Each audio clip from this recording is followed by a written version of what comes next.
So, ayan. Punta tayo sa ating bagong tanim. So, nagtanim ako ng luya.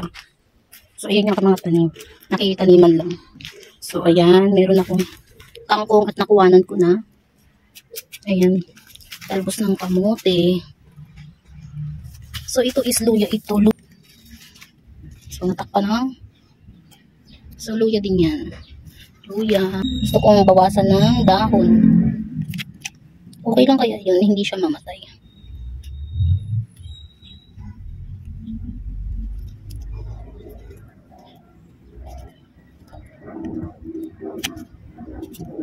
So, ayan.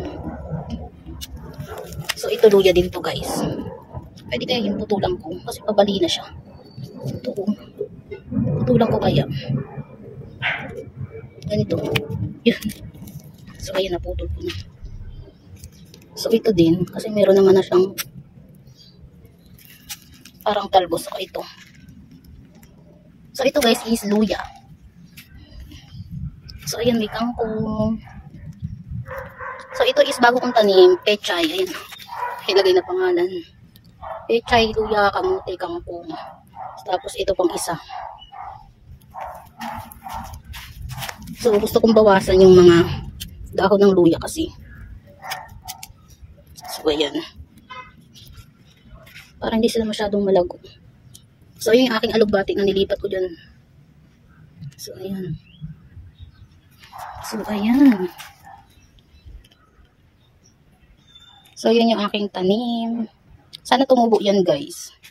Kasi nga, hindi talaga ako nagtatanim para mabigat yung aking kamay. So, yung luya is, ito medyo maano, tumubo naman na siya. So, putulang ko lang konti. So, dyan lang siya. So, yeah, yan ang aking tanim. So, yun is bagong lipat. Ayan. Kangkong naging native. Kasi di ba dyan is sa ano, sa matubig tumutubo. So, sana tumubo siya. So, ito mahaba na siya, oh. Ayan, nababaluktot na siya. So, kailangan takpan. Natin yan para hindi mabali yung katawan. So yan, dadagdagan ko pa yan guys ng okra. Meron akong butong okra. Hindi ba ko? Hindi ba ko muna si Bulano? Merong isa kang talong. Ay, dalawa pala.